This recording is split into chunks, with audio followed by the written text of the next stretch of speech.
welcome back. It's time, finally, to get into the next story from Fazbear Frights. I know when I did 1:35 a.m. I said I was super excited for this one, and apparently super excited for it translates to taking months because I get distracted by other things. And also maybe slightly some of that I'm super excited because I knew the basic premise of this one, but I also didn't want it to be bad. So maybe there's a little of that going on too. In any case, here we are. I've read it. It was so good. It's probably one of my favorites. So if you can't tell from the title of this video, I have read the next short story in the Fazbear Frights series, which is Room for One More. This one I really liked. It was shorter than a lot of the other ones. I'm reading it on the Kindle as I have with all the other Fazbear Frights stuff so far. It started about 33%-ish and was done by like 52-ish. So a shorter one than I would have expected because it obviously they probably won't be perfectly in thirds, but since they're in 3 stories within it, you would expect them to take up somewhat similar sections. But that did not take place here, but it still worked out really well. And I still really enjoyed this one. I found it a very quotable one, so I've got several quotes from it that I've written down that we'll probably get around to discussing. But first, let's jump into what the premise of this story is. Our main character is called Stanley. He's a little bit overweight. He's just recently broken up with his girlfriend, but within like the last year, even while he was dating her, he had taken up a job as a security guard in basically this creepy basement place. And instead of keeping people out of the place, when he's given the job, he's told that he's watching the monitors to make sure that things that are inside the building that he's watching don't make it out. So it's a really creepy setup. And obviously being within the Five Nights at Freddy's universe, things get real creepy, and there's animatronics and stuff that he has like nightmares about and things, which is really cool. I liked that touch of it. And like progressively over the story, he meets the little, I think they're called mini Rena dolls. He doesn't know what they're called, so he just thinks they're these weird ballerina dolls. But he meets one of those, and it talks to him and is like, "We like you, you're squishy, you seem like a comfortable person," in that way, you know, you call him squishy a lot. And they say, like, "Take us home with you," and it was so creepy, such a good build-up. If you haven't read this one, maybe you can guess already from him, like, meeting the mini Renas, what kinds of things might happen with the story, but I don't want to spoil it because it is a shorter one, and it was really good and really fun, so I'm just going to leave it at that, but let's jump to the quotes that I had from it because I thought they were really fun.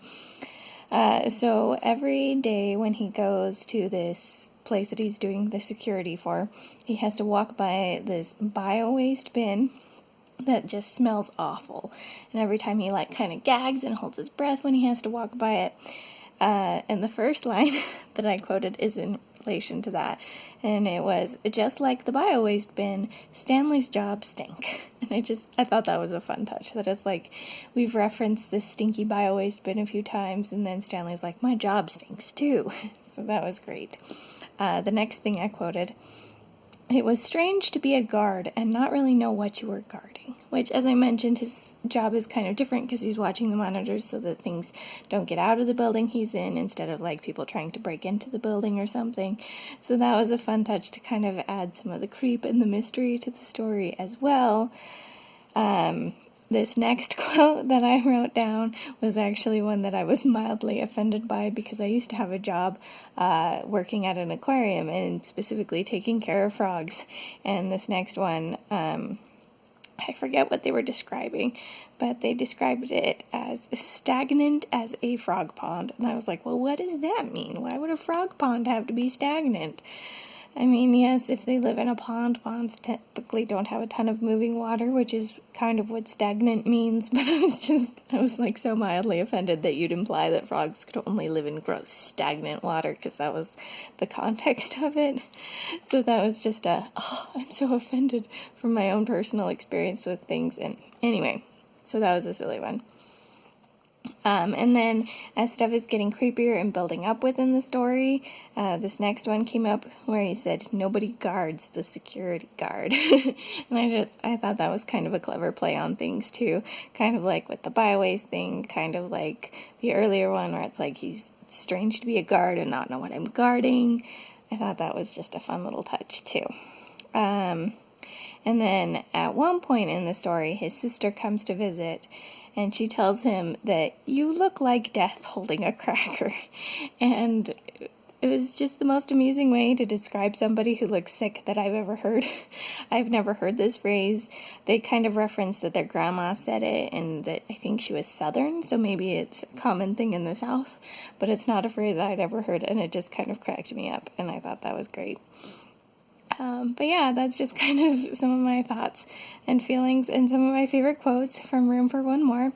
And yeah, I thought it was really fun. It was definitely one of my favorites from the Fazbear Frights. I think the events of the story stand out really well to me, and even though I technically had the ending spoiled for me because I had watched MatPat's video talking about the Fazbear Frights novels that referenced this story, it was still really good and really creepy, and the way the events happen in the story, it still grossed me out and creeped me out even knowing what was happening, and the descriptions were just so good in this story, so good.